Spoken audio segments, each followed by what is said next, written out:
இப்போ நம்ம ஹீரோ வந்து பேங்க்கு தான் வந்திருப்பாரு. எதுக்காக அப்படின்னா வந்து செக்க போடலாம் அப்படின்னு சொல்லிட்டு. ஆனா பேக்ல பார்த்தா செக் இல்ல அப்படின்னு சொல்லிட்டு ஒருவேளை வீட்ல இருக்குமா அப்படின்னு சொல்லிட்டு பார்த்தா, வீட்டுக்கு வந்து பார்த்தா அங்க வீட்ல வந்து கடன்காரங்க நின்னுட்டுருப்பாங்க. இப்பதான் ஆக்சுவல் கதைய ஆரம்பிப்பாங்க. நம்ம ஹீரோ, ஹீரோயினும் வந்து ரொம்ப பண கஷ்டத்துல ரொம்ப இதுவா இருப்பாங்க. இதனால என்ன ஆகும் அப்படின்னு சொல்லிட்டு பார்த்தா, ஹீரோயினோட பொண்ணு என்ன சொல்லுவாங்கன்னா, இது போல யூடியூப் சேனல் ஆரம்பிச்சா நமக்கு வந்து காசு நெறைய கிடைக்கும் அப்படிங்கிறதுனால, கிடைக்கிற ஒரு கன்டென்ட்டே எடுத்து போட்டுக்கிட்டே இருப்பாங்க.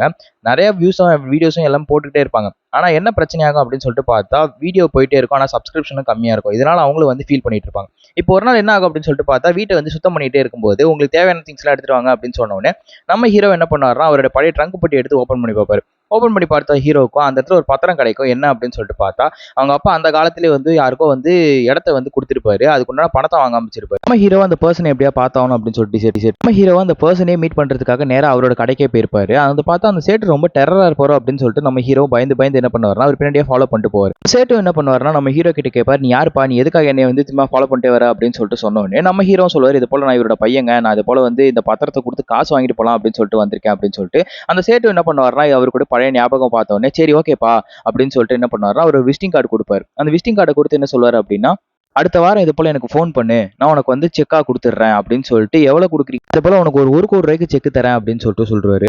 இத கேட்கிற ஹீரோவும் போயிட்டு என்ன பண்ணுவாருன்னா, அவர் வீட்ல சொல்லுவாரு. அவங்க ஒய்ஃப் என்ன பண்ணுவாங்கன்னா, ரொம்ப சந்தோஷமா இருப்பாங்க. இதனால அவங்க கேட்டதுக்கு அப்புறமா. இதனால என்ன ஆகும் அப்படின்னு சொல்லிட்டு பார்த்தா, அவங்க வந்து பணம் வரப்போகுது அப்படிங்கிற ஜாலியிலேயே இருப்பாங்க. நம்ம ஹீரோ அந்த சேட்டு சொன்ன அதே 10 நாள் கழிச்சு ஃபோன் பண்ணுவாரு. ஃபர்ஸ்ட் அந்த சேட்டுக்கு நம்ம ஹீரோ பேசுறது யாருங்கிறதே தெரியாம இருக்கும். அப்புறம் நம்ம ஹீரோ தெள்ள தெளிவா நடந்த கதை எல்லாத்தையும் சொன்னதுக்கு அப்புறமா, சரி ஓகே வந்துரு அப்படின்னு சொன்னதுக்கு அப்புறமா, நம்ம ஹீரோக்கும் ஒரு ₹1 செக் குடுத்துருவாரு. இத பார்க்குற ஹீரோவுக்கும் மனசெல்லாம் சந்தோஷமா இருக்கும். அந்த சேட்டு என்ன சொல்லுவாரு அப்படின்னா வந்து, "இது உனக்காக தரல, உங்க அப்பாக்காக தரேன்" அப்படின்னு சொல்லிட்டும், அந்த செக்க குடுத்ததுக்கு அப்புறமா ஒரு பேனாவையும் கிஃப்ட் பண்ணுவாரு. எதுக்காக அப்படின்னா, "வச்சுக்கோ" அப்படின்னு சொல்லிட்டு. இத பார்க்குற ஹீரோ வந்து அங்கேருந்து செக்க வாங்கிட்டு வந்துருவாரு.